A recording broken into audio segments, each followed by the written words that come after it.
नमस्कार दोस्तों, मैं रसेश रेही आप सभी का स्वागत करता हूं पंचतंत्र की कहानी के इस प्लेटफॉर्म पर। दोस्तों, आज की कहानी है बुरे फंसे। तो चलिए आज की कहानी शुरू करते हैं। एक कुएं में गंगादत्त नामक मेंढकों का राजा रहता था। एक दिन वह अपने परिवार व रिश्तेदारों से लड़ झगड़ कर कुएं से बाहर निकलकर आया और उनसे अपने अपमान का बदला लेने की सोचने लगा। संयोगवश उसने प्रियदर्शन नामक काले सांप को बिल में घुसते हुए देखा तो सोचने लगा कि कांटे से कांटे को निकालने में ही बुद्धिमत्ता है। सांप हमारा जन्मजात और बलवान शत्रु है, क्यों ना इस शत्रु को कुएं में रहने वाले शत्रुओं से भिड़ा दिया जाए। काफी सोच विचार करने के उपरांत गंगादत्त ने प्रियदर्शन के निवास के पास जाकर उसे आवाज दी तो प्रियदर्शन ने बिल में से पूछा, कौन हैं आप और मुझे क्यों बुला रहे हैं? मैं मेंढकों का राजा गंगादत्त हूं और आपसे मित्रता करने आया हूं। गंगादत्त ने अपना परिचय बाहर खड़े खड़े ही दिया। क्या कोई जीव कभी स्वप्न में भी अपने भक्षक के पास जाने की सोच सकता है? प्रियदर्शन ने आश्चर्य प्रकट करते हुए कहा, आपका और हमारा वैर है, परंतु मैं अपने तिरस्कार का बदला लेने के लिए आपके पास आया हूं। आप मुझ पर विश्वास कीजिए, कहकर गंगादत्त ने सारी बात बता दी। ठीक है, तुम्हारा निवास स्थान कहाँ है? प्रियदर्शन ने पूछा।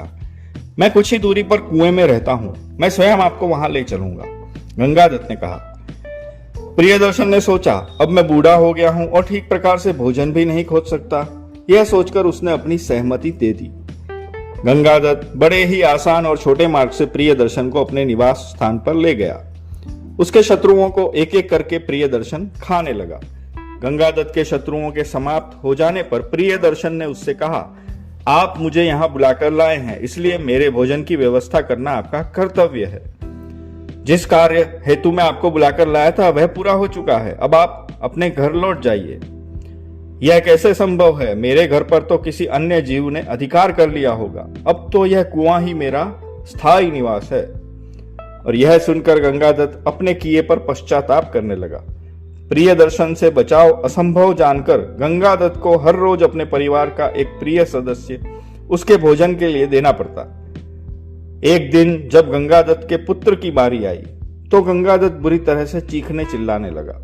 उसे रोता बिलखता देख गंगादत्त की पत्नी ने उससे कहा, स्वामी, यह तो एक दिन होना ही था। आप स्वयं शत्रु को निमंत्रित करके लाए हो, तो अब पुत्र मोह में रोना बिलखना और पश्चाताप करना बेकार है। जब एक एक करके उस कुएं के सारे मेंढक प्रियदर्शन सर्प के पेट में समा गए तो प्रियदर्शन ने गंगादत्त से कहा, मेरे भोजन की व्यवस्था करो, अन्यथा मैं तुम्हें ही खा जाऊंगा। अगर तुम मुझे आज अपना भोजन बना लोगे तो कल किसे अपना भोजन बनाओगे? तुम कहो तो मैं पास के दूसरे कुएं से कुछ मेंढकों को फुसला कर ले आता हूं। तो सर्प ने स्वार्थवश गंगादत्त को बाहर जाने की अनुमति दे दी और उसके लौटने की प्रतीक्षा करने लगा। जब काफी दिनों बाद भी गंगादत्त नहीं लौटा तो प्रियदर्शन ने समीप रहने वाले गोधा के पास जाकर उसे बुला लाने को कहा। गोधा ने गंगादत्त के पास जाकर उसे प्रियदर्शन का संदेश सुनाया तो गंगादत्त बोला, एक बार जो मूर्खता हो गई सो हो गई। बड़ी कठिनाई से मैं अपने प्राण बचाने में सफल हो सका हूं। अब मैं उस मूर्खता को फिर से कभी नहीं दोहराऊंगा।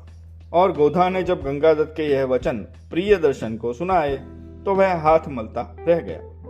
तो दोस्तों, इस कहानी का सार है, शत्रु को अपना मित्र समझने वाले प्राणी से बड़ा मूर्ख दूसरा कोई नहीं होता। कुछ ऐसी ही मूर्खता गंगादत्त ने की थी, पर जब अपने ही प्राणों पर बनाई तो उसे आभास हुआ कि वह गलती पर था, लेकिन अंत में चतुराई से काम लेते हुए उसने अपने प्राण की रक्षा की। तो दोस्तों, आज की कहानी यहीं समाप्त होती है। नमस्कार।